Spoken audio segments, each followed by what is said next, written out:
Salve, camaradas, tudo bem? O tema do vídeo de hoje do canal é o assustador crescimento do racismo entre as esquerdas.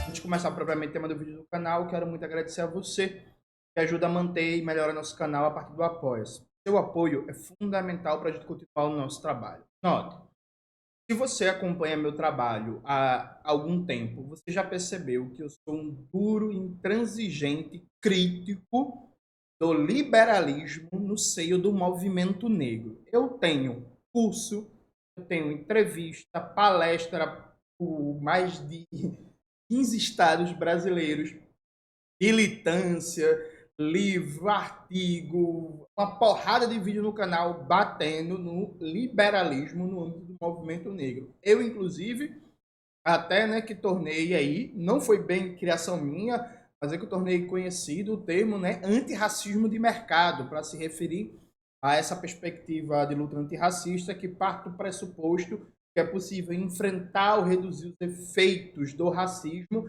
a partir do enegrecimento do Estado burguês e do mercado privado dentro da lógica da representatividade. Só que nos últimos 2, 3 anos, que parece muito claro que há um crescimento de uma afirmação abertamente racista no âmbito das esquerdas que se disfarça de crítica ao identitarismo. Então a gente já debateu várias vezes no canal o que é identitarismo. Tem um vídeo, por exemplo, que é bem antigo, viu, gente? Identidade, identitarismo e a crítica marxista das opressões. Coloca na tela, Maxwell, por favor, em que eu faço debate. O identitarismo é uma compreensão liberal e ligada normalmente a correntes teóricas pós-modernas e pós-estruturalistas que querem reduzir o racismo à sua esfera cultural, simbólica e linguística, combater esse racismo a partir fundamentalmente de uma mudança de linguagem, uma mudança de representações simbólicas e de ocupação de espaços no âmbito do Estado burguês e do mercado privado, como se o problema, como se existisse racismo, fosse porque existem poucos CEOs negros ou poucos deputados, deputadas, governadores, presidentes, ministros negros.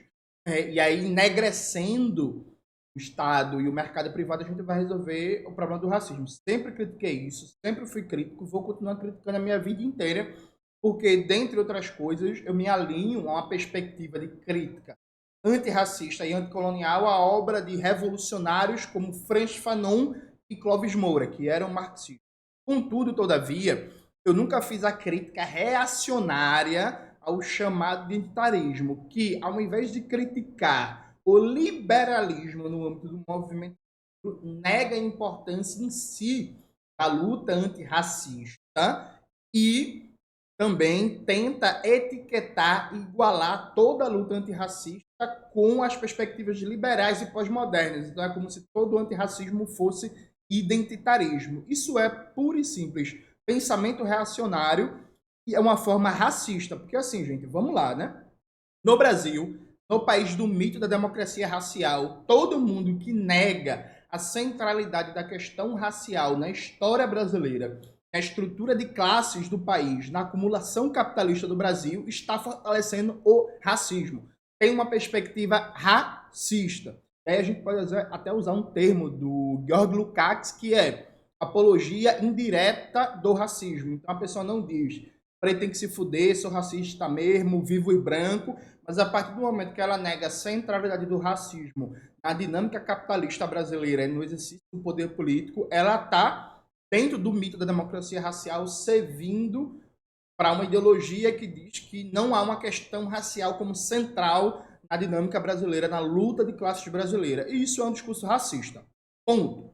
De tal sorte que, nos últimos dias, depois que a representante dos Estados Unidos na ONU, Linda Thomas, deu o voto representando os Estados Unidos, vetando a resolução proposta pelo Brasil, que falava de uma pausa humanitária do ataque genocida de Israel em Gaza, apareceu muita gente para falar, olha aí, o identitarismo, uma mulher negra, e por aí vai, olha o que os identitários estão fazendo. Teve gente que falou abertamente que odeia o movimento negro, gente que se considera de esquerda, com muita curtida, muito compartilhamento, gente colocando na conta do movimento negro o voto dos Estados Unidos. E aí, veja, gente, é bem óbvio, para quem inclusive faz um debate marxista, que enegrecer o Estado burguês não vai mudar o caráter de classe nem o caráter racista do Estado burguês. Dessa forma, também é bem óbvio que o fato de a representante dos Estados Unidos na ONU ser uma mulher negra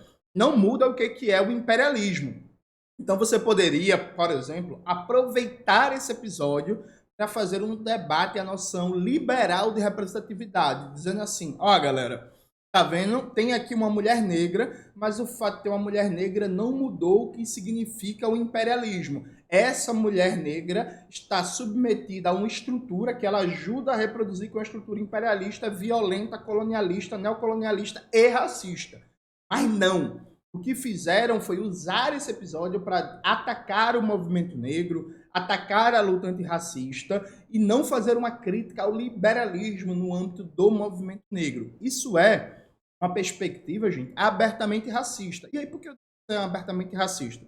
Quando surgiu essa campanha para uma ministra negra no STF, na indicação do Lula, eu reparei como várias pessoas trataram isso como o auge, o suprassumo do imperialismo no Brasil, da intervenção do imperialismo na política brasileira. Mas veja só, o ministro da Fazenda, Fernando Haddad, toca uma política econômica de acordo com os interesses do imperialismo, é elogiado dia sim, dia não pelo FMI, pelos bancos, pelas agências de risco internacional. Ninguém toma isso como uma expressão da submissão da política econômica do governo Lula aos ditames do imperialismo. Quer dizer, ninguém não, eu tomo, né? Mas isso não é tendência majoritária.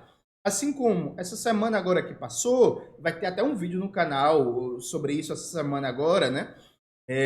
O governo brasileiro acertou a realização de um treinamento militar conjunto, o Exército Brasileiro com o Exército Estadunidense, na região amazônica. Então, as Forças Armadas do imperialismo estadunidense vão estar aqui nos próximos dias, em Belém e no Amapá, tendo mais conhecimento do território, tendo mais informações da região amazônica, né? E, segundo, eu tenho fontes e alguns amigos que são das Forças Armadas, né?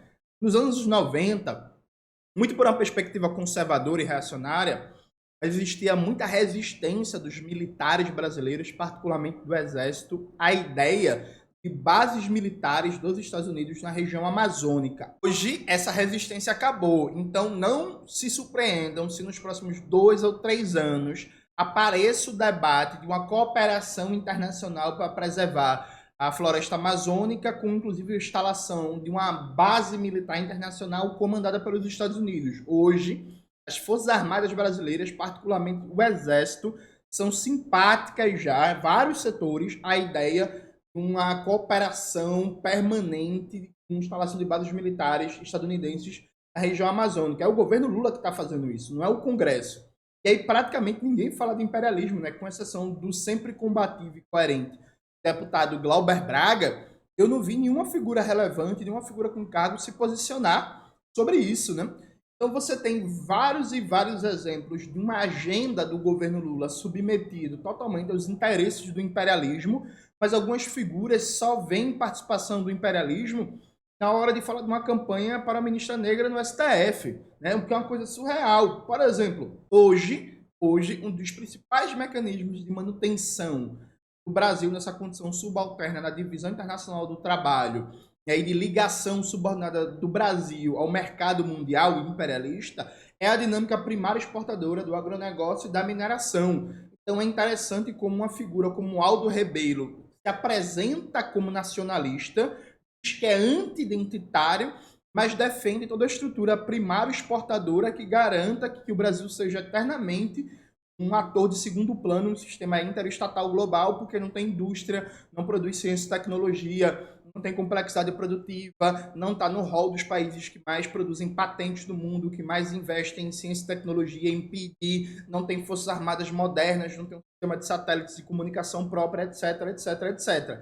Graças a uma dinâmica de acumulação capitalista cada vez mais tendente para a dimensão primária exportadora, né? Produzir soja, minério, petróleo bruto, carne de vaca, laranja, porco para exportação e da especulação financeira. Então, um cara como Aldo Rebelo, ele não vê nenhum problema no domínio onipresente do latifúndio do agronegócio, explica muito da nossa dependência do nosso subdesenvolvimento, mas diz que é nacionalista, é contra o imperialismo porque é anti-identitário. Percebe como esse debate está errado? E aí vejo, gente, me parece muito claro como existe uma diferença aqui no trato dessa questão com a questão racial, com a questão de gênero. Por exemplo, a Margaret Thatcher foi primeira-ministra do Reino Unido, né?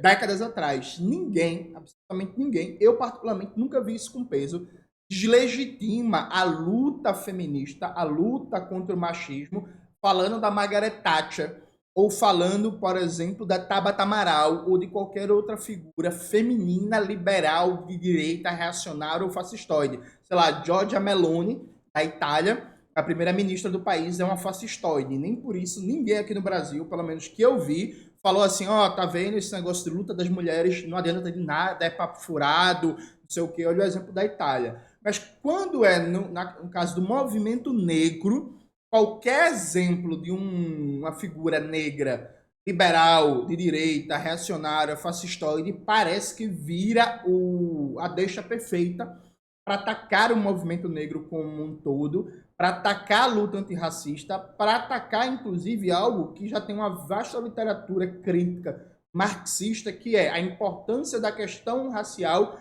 como elemento modular da transição da fase colonial para o capitalismo dependente brasileiro e a própria reprodução desse capitalismo dependente. Então, gente, preste bem atenção numa coisa. Toda vez que, ao invés de vocês fazerem uma crítica ao liberalismo no âmbito do movimento negro, vocês fazem uma crítica em si ao movimento negro, dentro de uma perspectiva racista que nega a centralidade da questão racial enquanto elemento da luta de classes no Brasil, vocês estão fortalecendo o liberalismo no movimento negro. Porque tudo que uma figura liberal do movimento negro quer é pegar um espantalho, é pegar, olha, tá vendo esses marxistas que dizem que luta de classes não tem nada a ver com questão racial? Não tem a ver mesmo não, porque marxismo é racista.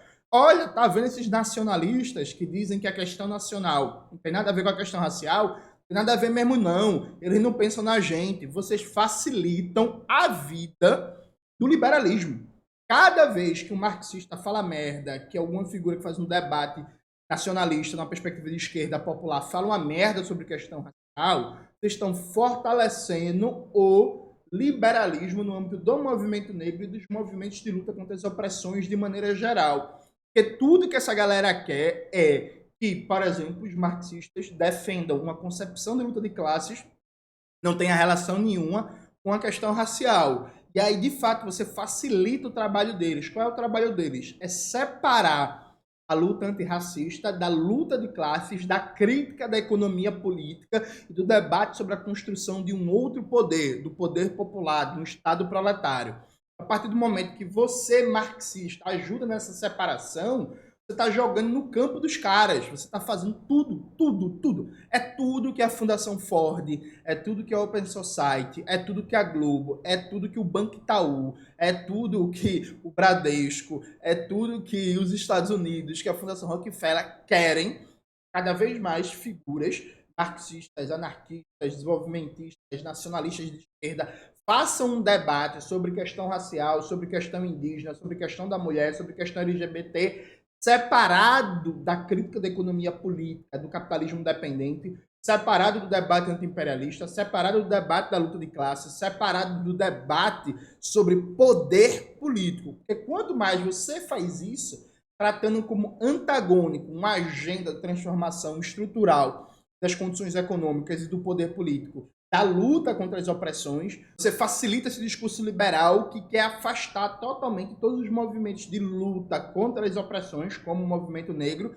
da luta anticapitalista e da luta antiimperialista. Ou seja, ao invés de você enfraquecer o liberalismo no movimento negro, você está fortalecendo. Portanto, você é um instrumento do imperialismo. Você é um instrumento do imperialismo. Então, toda vez que você, por exemplo, compartilhou a foto da embaixadora dos Estados Unidos na ONU votando a favor da continuidade da guerra, representando o interesse do imperialismo, e a partir disso, ao invés de você fazer uma crítica ao liberalismo no âmbito do movimento negro, chamando para um debate crítico, radical, estrutural, você fez uma crítica abstrata ao movimento negro em si, a questão racial em si, você atuou como agente do imperialismo para fortalecer a agenda imperialista de separar a luta contra as opressões, da crítica da economia política e da disputa do poder político. E você é um otário, porque você está fazendo isso de graça e tem muita gente que está recebendo muito dinheiro para fazer isso. Então não seja otário, vai estudar, vai ler, vai conhecer o debate marxista sobre a luta antirracista e a luta anticolonial. É isso, galera. Espero que vocês tenham gostado do vídeo hoje do canal. Não se esqueça de se inscrever no canal, ativar o sininho, curtir esse vídeo, compartilhar e tudo isso que vocês já sabem. Um beijo e até a próxima.